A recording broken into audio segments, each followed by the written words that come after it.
Welcome to NBA Today, presented by Haagen-Dazs. Danny Green, look at those skies. Yes, they're blue, but if you look closely, there's some orange there in Cleveland after a historic demolition of the Cavaliers by the New York Knicks. We have never, in NBA history, seen an 11-game run like one the New York Knicks are on right now. So start spreading the news and partying like it's 1999. For the first time in 27 years, the New York Knicks are going to the NBA Finals. When you get this far, you just ask, who's next? Then you run into someone who wants it as much. And realize that it's difficult, not just to get a ring, but to even get there. We knew that our team was capable of doing this. So all we had to do was just put the work in, continue to believe in each other, continue to sacrifice, and that's what we did, and that's why we're here right now with the trophy. The dream season continues.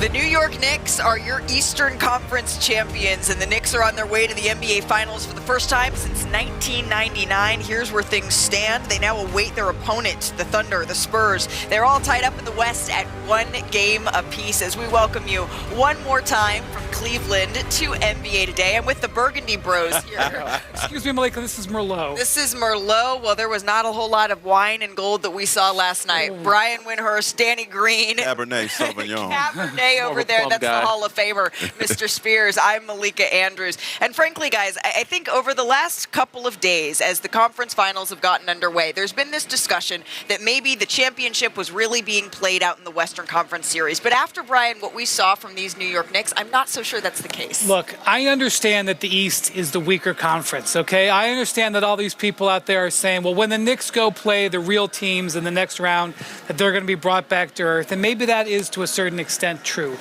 But let me tell you something. This team winning by this many points, this many games in a row is unprecedented. This is an excellent team. This is a great team. Yes, they absolutely can win 4 more games. They will be the underdogs. How much of an underdog will they be? Well, let's see who's standing upright when they get to the finals next week and who that is. And they will, the Western Conference champ will be favored. But you do not win 11 games in a row by 260 some odd points without having a chance to win the championship. The way they're playing together, they're going to be healthy, they're going to be rested, they're going to have a great home court advantage. Absolutely, the Knicks could be on the verge of doing their first, something they haven't done in almost 60 years. And you know what? The city is going to be on fire if that's something that happens. Danny, what was your biggest takeaway from watching last night's Game 4? I mean, just the ball movement. Like, I've seen the beautiful game happen in San Antonio. I've seen it happen in Golden State. But the New York Knicks are actually playing together. They're moving the ball. They have depth. Their bench is playing. They're sharing. They're getting active defensively and, on a string. So, odd transition. Even when they don't get stops. Cat's getting the ball. He's involved in offense, not just starting the half court, but in the full court. He's pushing the break. Josh Hart gets it, push the break. OG Anunoby, strong finish at the rim. Dunking everybody after a hamstring injury, still looking fresh and young. And you got, ball movement here. Jalen Brunson involved in the action. Little swing, get off the ball quick. Juice kicks, driving kick, basketball. Look, that's hard to guard because they don't know what they're doing. How do you guard something when the team doesn't know what they're doing offensively? They're moving the ball, finding each other. Jalen Brunson knocking down shots. Mikal Bridges, Deuce McBride, Shamet only missed one. They're hitting shots at a high clip because they're getting uncontested shots because of the ball movement. So it's beautiful to see. And like Wendy said, I don't know. Those teams out west are really good, and I love my Spurs. But the way they're playing right now, I think they could be champions this year. A shout out to Mike Brown, right? I mean, Wendy knows he was with him. He used to be in this place in 2008, took the team to the finals. Obviously, things didn't go that well against your old Spurs. And then from there, it was a rocky head coaching road, going to replace Phil Jackson, losing that job, going to Sacramento. Actually got fired again by the Cavaliers, got fired twice by the Cavs, goes to Sacramento, turns them around, light the beam, and then they let him go on the way to the airport. Very, very embarrassing. And I know Mike, he works, and this, so diligently to prepare. And when the job got open with the Knicks, he studied film, he studied the team, and he showed them that he was prepared for this job that he ultimately got. And that's very, very hard to fill Tibbs' shoes, to do that. And he not only did that, but he took them to the finals for the first time since '99. And you guys know this in the first round, and Wendy, you probably heard some stuff like this. When the Knicks were down 2-1, there were rumblings about Mike. Could Mike be in trouble? And ultimately they figured it out and went on a long run, and he's the toast of the town. And I can only imagine it's like a Disney movie if he could get them to win a championship for the first time since '73. For those that don't know Mike, he's very well prepared. He's an OCD kind of guy. He used to come in film sessions and fix the TV a right direction. And one time we surprised him for his birthday. It threw him out of his rhythm so much he canceled practice. Like, he's such an in-rhythm guy. He's really big on ironing. He likes to iron his shirts before the games. And I will say, you know, Dan Gilbert from the Cavs has fired Mike Brown 2 times. Okay, you don't think Mike He did it in his house? You don't think not on the way to the airport. You don't think that he enjoyed being able to beat them? Yeah. Right. You know, going down memory lane. I was going down memory lane a little bit last night, Malika. So was the entire New York Knicks fan base. They had to go way down memory lane. A little less for me. As I was watching Landry Shamet literally hit everything. He was 11 of 12. I haven't seen a guy this hot in a playoff series since that gentleman right there, Danny Green. Okay. 2000, what was it, 2014? 13 was the outcome. 2013 finals. Yeah.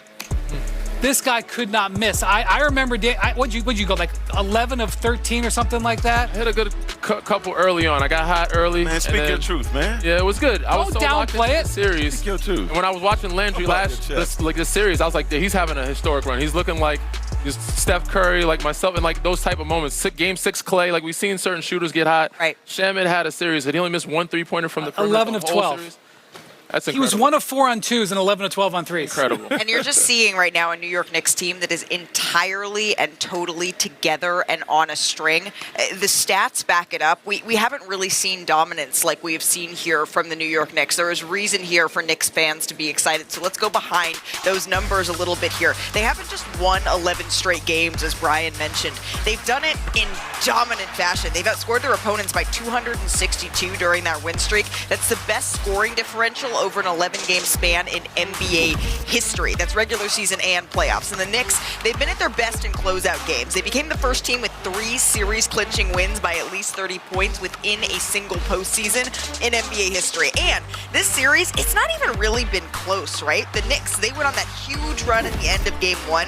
And since then, they became the first team in NBA history to win all 4 games in the round before the finals by double digits. So they've really been cruising here in these conference finals. As for their next opponent, the Knicks, let's just take a look. Christina Bryan here with you. Let's talk about the Western Conference Finals. Games tied up 2 games apiece. That means we got to bring in our sports betting analyst, Joe Fortenbaugh, with us. Thanks, everybody. Yeah, absolutely. Good to be here. Take us through your best bets for Game 5 between those Spurs and the Thunder. Let's start with the side. We'll play the Spurs plus the 5.5. San Antonio coming off its worst shooting performance of the entire postseason in Game 4, 39% from the floor. Still won by 21 points. What happens if they actually knock down some shots tonight? The key to the value is the fact that the first 2 games in OKC were Thunder minus 7.5.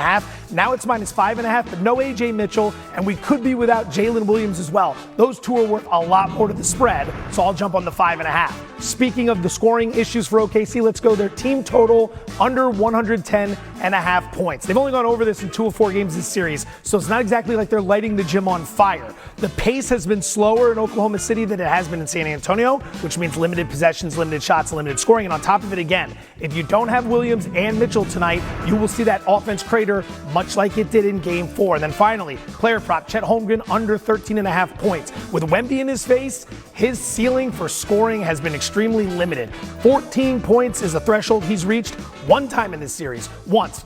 And he scored exactly 14 points. So it's not like he flew past it with a 25-point effort. The minutes are also a concern here. They're compounding the problem. He stopped 28 minutes just 1 time in the entire series, and that was in the overtime game. So we'll go under 13.5 points. Okay, let's get to the ice. Obviously, the Golden Knights, they